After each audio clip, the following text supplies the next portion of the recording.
Hello. You're listening to Questboard, a podcast where we make up random side quests. My name is Brandon. And I'm Tiffany. And just so you know, we are not professional writers in any way, shape, or form. At least we don't claim to be.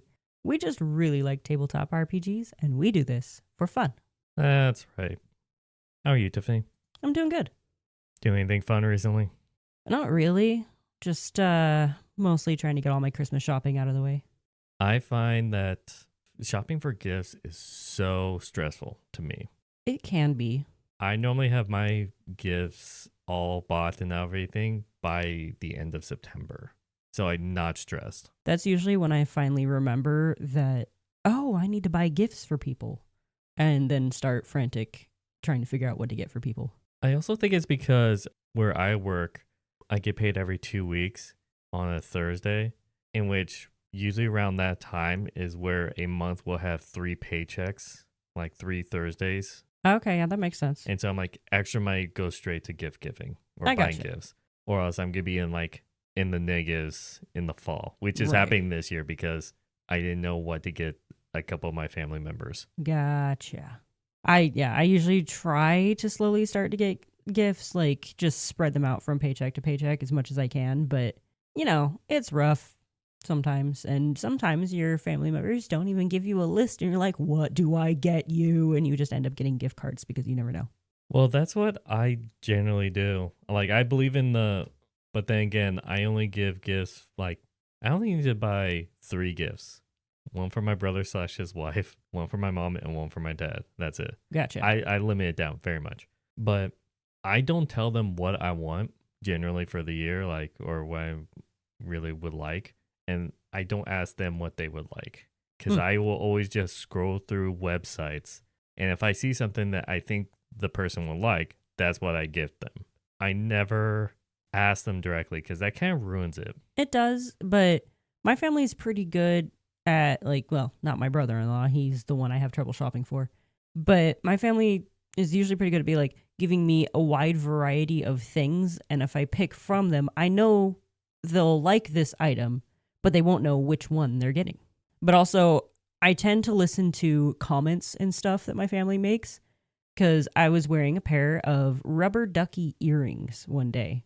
And my mom was just like, oh, I need a pair of those. And so that's what she's getting for Christmas this year is the exact same pair of rubber ducky earrings. Spoilers if you're Tiffany's mom listening to this. Yeah, please don't listen to this until later. Do you want me to edit it like a huge censorship part? She doesn't listen to podcasts, so I think we're safe. And also, she's not really into D&D or tabletop RPGs at all. Yeah, that's like the rest of my family. So Yeah. I so could it's say like, anything about mine. I don't they feel bad won't. that my mom doesn't listen to this, but also, it'd be cool if she did. Okay, how about this? We're a D&D nerdy podcast. Yeah. Is there any D&D nerdy gifts that you have bought for someone? It could be anyone. Yes, my husband. Okay, what'd you get him? A fidget spinner die. It's a 6-sided die, but it's all 7 of the polyhedral dice in one die. So you set it down on the table and spin it, and whatever side is facing up has, like, each different face has all the other numbers on it. And when you spin it, there's like a little dial that goes around. Okay, for a second when you said that, I was thinking of a different dice thing where, have you ever seen the ring that you could like spin? Oh, like yeah, it has yeah, the yeah. outer thing and it's a D20 that you just spin it and it's like a notch on the top. Yeah, I believe a mutual friend of ours actually has one of those. Oh, I did not know that. Yeah. I knew someone in college who had that and it wasn't the best. It was a cool Yeah. novelty thing, but when you said that, I'm like, those rings that's just spin, those are very much a fidget toy. Oh, yes. Actually, my husband has a fidget ring. It just doesn't fit him anymore, so he doesn't wear it. But it's just got a bit of chain on it that spins. So it's just like the ring is solid and then there's chain wrapped around it in like a channel and the chain just moves. Yeah. I've never been a ring kind of guy, so I don't know. But I can imagine that like I would fidget with something like that. No, I mean I fidget with my wedding ring all the time, so it's a good fidget toy. I just spin it around my finger. But if it actually was made to spin, That'd be even more it'll fun, be yeah. better. Okay. Well, my family is not a TTRPG fan, so I didn't get them anything of the sorts. So That's I didn't buy understandable. any nerdy things like that. Yeah. Anyways, beginning banter over. I guess we'll just do our And that's that. regular episodes or content that we normally do. What? We're actually here to make an episode? Right? And we are doing one on Monster Spotlight. We're going to do one based off a specific monster. Yeah. So this time, Brandon gets to roll dice. I can't remember when's the last time we did this, but if this is the first time, we're going to roll a random monster from the monster Manual. I suddenly forgot the word. My brain went to Monster Handbook. I'm like, well, that's not right. I was too. I was like, that's what caused me to stop. Oh man, now that just started a whole new rabbit trail of thoughts. Like playing D&D, but you're playing as the monster, so you have the Monster's Handbook instead of the Player's Handbook. I have told you about my one campaign idea. Yeah, you have. Where the Which players are the monsters and that I still want to do. Plays player characters that come into the dungeon. Mm-hmm. Yeah, that sounds like fun. Yeah, so we're going to roll up a random monster. We're going to figure out a quest that we're going to just center around that monster. Mm-hmm. And hopefully it will be good. Yep. So I've put together a lovely Excel sheet because I'm weird like that of every monster in the monster manual. And we have 2 different lists to pick from. So please roll a D4. 1 and 2 will be the first list. 3 and 4 will be the second list. Well, I got a 3. All right. Second list it is. Now please roll a D100. I got a 2. 2. We got a Lamia. What is a Lamia? What page number is that? Page 201. Duh, I just rolled it. I'm so stupid. It's okay. I don't know. I might be brain dead today. It's kind of a brain dead sort of day. All right. So I'm looking at just a stat block here. We have a large monstrosity that is usually chaotic evil. They're a challenge rating of 4. There's no artwork here, so I don't get to see what it looks like. But apparently you do. Yes. Oh Top my. right. Okay, so it kind of is a cross between a sphinx and a centaur. So yeah, it's like a sphinx in that it's part lion, but unlike a sphinx, it actually has human arms and a whole human torso. It has a human torso like a centaur. Yeah, because the sphinx only has the 4 lion legs. Oh my god, it's gonna be hard for you to see from here. What? But in this book, there is a sketching here of a lamia where they're stretching and the front paws are stretching like a cat. Oh, that's so cute. That's funny. I need to look closer at that later. Ruined desert cities and tombs of the forgotten monarchs make perfect lairs for wicked lamnias. These descendant monsters take what have been forgotten and make it in the seat of their horrific rule, surrounding themselves with sycophants.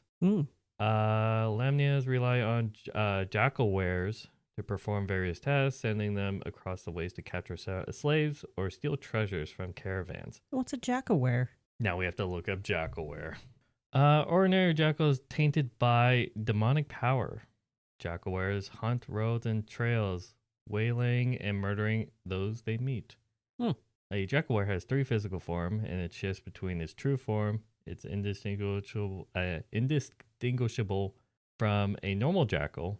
It could take a human form, often appearing gaunt and affecting a wretched demeanor to beg goodwill from strangers. Okay.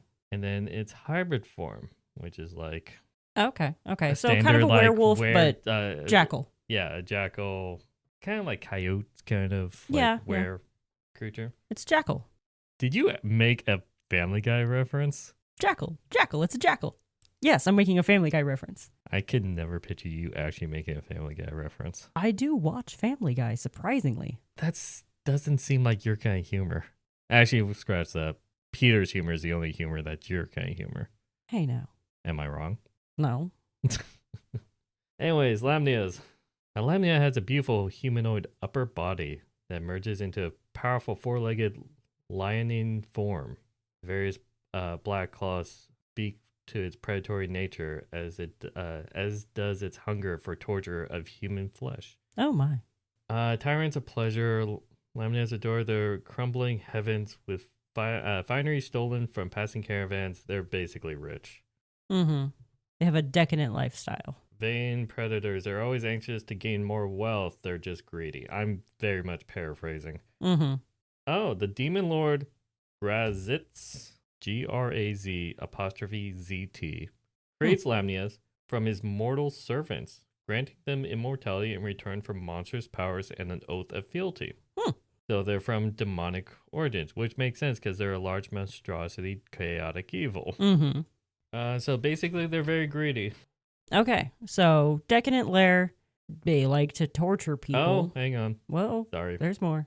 Because this is part of the paraphrase things that I was just skipping over. Oh, Lamnias are particularly fond of seeking out adventurers with pure hearts to seduce and corrupt to evil, savoring the destruction of their virtue. Oh my gosh, that is evil. They use their magic to lure potential victims to their lairs, relying on illusion and their thralls to capture hapless foes. Yeah, they have innate spell casting. They use their charisma to cast spells, and they can use disguise self, major image, charm person, mirror image, scrying, and suggestion. That would all make sense then. They also have Gias. I don't know what that one is. But they also have one of their actions is intoxicating touch, which curses their target for an hour. In which they have disadvantage on wisdom saving throws. Okay, so this heading has to be in a desert. Doesn't have to be, but it does fit. They like to go into ruined desert cities and tombs of forgotten monarchs. Okay, yeah, no. Desert. So they're very closely related to a sphinx, I would say. Yeah, sort of. But they're like the evil version of a sphinx as well. Yeah? I believe so. Okay. But they're the evil version of a sphinx, whereas like a sphinx can be I believe they're just true neutral. Yeah. Where they just want riddles. The Lamia just wants to corrupt you completely. Well, and they just come from a demon lord. So. Yeah. So what is our quest going to be about? Do we want the party to know that they're going after a Lamia to begin with? Or do we want them to unknowingly step into the Lamia's lair? They're going to be a part of, or we can make this into a poster. Yeah. Where someone gets dragged off and captured by a pack of jackal-wares. Okay. And then it's the party's job to rescue them. All right. In which they could research beforehand. Most likely not, because I swear D&D parties love to not research. In which then it will lure them into basically the lair and then have to deal with it. Is the lair going to be a pyramid? I mean, or it could. That's very a necropolis. What do you mean? City of the Dead. Like it just killed a lich. Oh, you know what'd be fun? Ooh. Actually, you know what'd be fun if this will be a second part in which I'm sorry, we're probably not going to talk about this in this episode if we choose to do this. But if the players have been in that area, have the players clear out a nest of a necromancer, and then they would just leave, and then sometime later, then this Lamnia would move in. Oh, that's funny. And then they have to go back to a already known location because they cleared it out. But because they cleared it out, something else moved in. Which I think established like kind of a world building. I like that idea. Everything, you do things and then things move on and then something else moves in. Yeah, so this Lamia moves in. Are we going to assume they're all female? You know, the picture, the one that's stretching is a guy. Okay. So they can be male or female. The colored one that you see easily on the page is female. Okay. I just didn't know. Sometimes monsters it's like are how clearly all harpies are women. Yeah. Yeah. Yeah, and like how in Pokemon all Tauros are male. I mean, I was going with a actual D&D thing, and you just went with a different franchise, but okay. Nope, that's just where my brain went because that's my favorite Pokemon. You could have done the whole Nidoran, Nidorina, Nidoking, Nidoqueen kind of approach, but okay. I could have, but Tauros is still my favorite Pokemon, so... Anyways. Moving on. It does. I don't think the gender of this Lamnia matters. Doesn't matter? Okay. I don't think so, but I think we need to establish who, like the kind of person that gets captured. The Pure of Heart. So if one of the party members is playing, or one of the players is playing as one of those Pure of Heart, like completely innocent characters that just got out into the world, maybe they get kidnapped. If not, well, I'm thinking maybe there could be someone in town that is like that. Maybe the Lamnia, what's her intelligence? 14? Yeah, that's high enough. Yeah. I would say for the greed part, robbing a caravan. but Mm. tells or instructs the Jockawares that keep prisoners alive, knowing that adventurers will be sent out to rescue said people, and then that's when they Mm. get their fix about corruption if they come across a pure heart. Okay, So so it's for two different pleasures. It's for the money initially, and then the hostage to lure a pure-hearted adventurer, possibly. let's say this caravan was carrying silk. Like they're from like carrying the stock for this really fancy fabric store in town or something, and it's a bunch of lovely bolts of just silk and maybe some other fabrics that are really nice that I can't think of right now because silk is the nicest fabric that I can think of. You know what I heard is a really nice fabric? Bamboo fiber. Actually, I think I had a bamboo pillowcase at one point. It was very soft. I haven't tried it. I don't know. Oh wait, no. It wasn't a pillowcase. It was a shirt, like an exercise shirt or something. It was super soft. They're so nice. I've heard it works great as underwear, and I haven't had a chance to try it yet. Oh, no, bamboo is like kind of weirdly. I feel like we should versatile. normalize the use of bamboo more I mean, because it grows like weed. using it in place of like plastic silverware and stuff is a great idea because it's just bamboo. Yeah, it's biodegradable. Mm-hmm. But anyways, Moving on from that, use bamboo, people. so are you thinking like the rich person Like the person who has all the silks gets taken?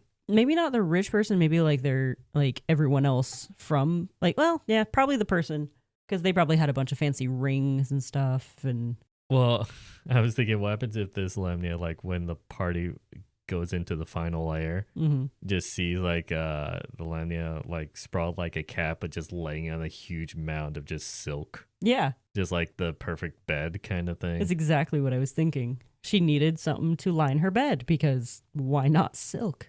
And then when they get into the lair, there's just like gold everywhere and tapestries hanging. It's so decadent. What is the name of the main person in this caravan? Maybe they took merchant. multiple, the merchant or whatever. Yeah. Maybe they took multiple people, but what is the name, like the important person that a quest bounty would be like put on for rescuing them? You know what I mean? Well, the top name on my list just jumped out and smacked me in the face because it's not what I thought it was at first. Elodie. Elodie. Elodie. Like, I thought it said Eddie at first. I'm like, that does not say Eddie. So, Elodie Lawrence. Elodie Lawrence. Okay. It sounds like a business person who has a little bit of, like, pizzazz to them. Yeah, and let's say not the owner of the business, maybe like, I don't want to keep using like a family as the excuse. Yeah, no, I think this is just a merchant and But then who would like entourage? Who would pay for the bounty to have them rescued? Maybe the company they were going to deliver the goods to. This merchant is just, transporting goods from one place to another, like buying and selling. So maybe like they knew that this merchant was supposed to show up and they're worried about them. Okay. And maybe the wagon was discovered. What if we have one person that ran off and survived? Okay. And then basically tells the customer what happened. Mm-hmm. And so the posting would be caravan attacked by Jockawares. Yeah. Need adventurers to rescue supplies And boss. and any captured person. Okay. Any captives. Any captives. That sounds better. Yeah. Is there anything else to add to this quest? Because then it's just go there, like go to the site, Yeah. find where they took them, Well, it's like go to the lair, realize that they've been there before. Yeah. And then fight through Jockawares and then fight Lemnia. Yeah. That's it. But what if, not what if. This is a great chance for your DM to throw in every trap they've been wanting to throw at the party. Because this is probably like a later down the road, your party's higher level now.